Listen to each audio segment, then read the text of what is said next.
By now, most motorcyclists have learned of the big changes in the Harley Davidson Softail line, how it has swallowed its Dyna siblings, added the Milwaukee 8 engine, and been reborn as a modern interpretation of a cruiser. However, perhaps no other manufacturer is more aware of the weight of a marque's history than Harley. Which explains why the designers at the motor company expended so much effort in getting the classic models like the 2018 Harley Davidson Deluxe right. They knew that if they were able to modernize the more classically styled models, they could take some liberties with the bikes where they wanted to push the envelope. The Deluxe provides a prime example of an updated Softail that carries over the lines of the previous generation while still becoming a thoroughly modern cruiser. From a distance, one would be hard-pressed to differentiate the 2017 and 2018 Deluxe models when looking at the profiles. The points that would ultimately give away the 2018 are the solo saddle, the lessened space around the engine, and the ever-so-slightly smaller-looking headlight. Get up close to the Deluxe, and you'll see tons of differences. The most obvious change is the move to LED lighting all around, with the turn signals that are exceptionally modern-looking on the light bar. The overall effect is that of a modernized classic. The 2018 Deluxe receives a heart transplant in the form of the Milwaukee 8 engine of the 107 cubic inch variety.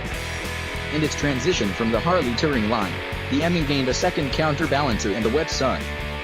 The second counterbalancer allows for the engine to be solidly mounted to the Softail frame for a more tightly packed engine bay and a skipper chassis. The wet sump facilitates the 2017 underseat oil tank removal, which achieves the dual goals of relocating a heat source away from the rider and centralizing the mass of the engine.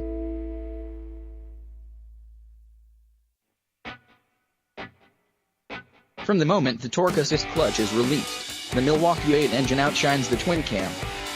Acceleration is brisk and is a claimed 10% faster from 0 to 60 miles per hour, a figure I don't doubt. In my 2 chances to ride the Deluxe, one in Wisconsin and one in California, I've been impressed with how well the dual balancers quell vibration. While the ME loves being trolled along riding the torque curve, the engine feels equally at home with the higher RPM, more sporting approach, too. However, at higher RPM, some vibration makes itself known but is not objectionable. At all RPM, in all situations, the EFI tuning remains super slick with nary a hiccup. The transmission shifts smoothly though shifting into first gear from neutral elicits the big twin club. When it comes to sound, though, it's hard to ignore one of the biggest benefits of having an engine that is mechanically quieter than the one it replaces. The Milwaukee 8's exhaust is much throatier than the twin cams while still meeting EPA limits. That's a change that can be appreciated each time the throttle is twisted. Harley clearly wanted the media to notice the improved ground clearance of the Deluxe, and all of the Softail line, since the vast majority of the roads we traveled over the 2 days of the Softail introduction were serpentine playgrounds for motorcyclists. The first time I rode a Deluxe, I'd ridden the 2017 model immediately beforehand. From the first corner on Black Hawk Raceway, I was pleasantly surprised at how much more ground clearance the 2018 Deluxe had. My time on the winding California backroads only increased my appreciation for what Harley Davidson had done with the Deluxe in the conversion to the new frame.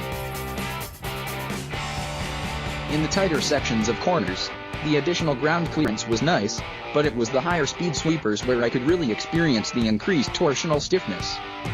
The Deluxe exhibited none of the hinge-in-the-middle sensation of cruiser chassis flights. The dual bending valve fork combined with the single shock under the seat to give a controlled ride over pavement ripples. Larger suspension hits were attenuated much better, even in those couple of times that the rear suspension bottomed. Although I never touched the preload, its hydraulic adjuster is easily accessible under the seat for riders who are lighter or heavier than the standard preload was set for. Steering the Deluxe was fairly easy, thanks to the wide handlebars leverage.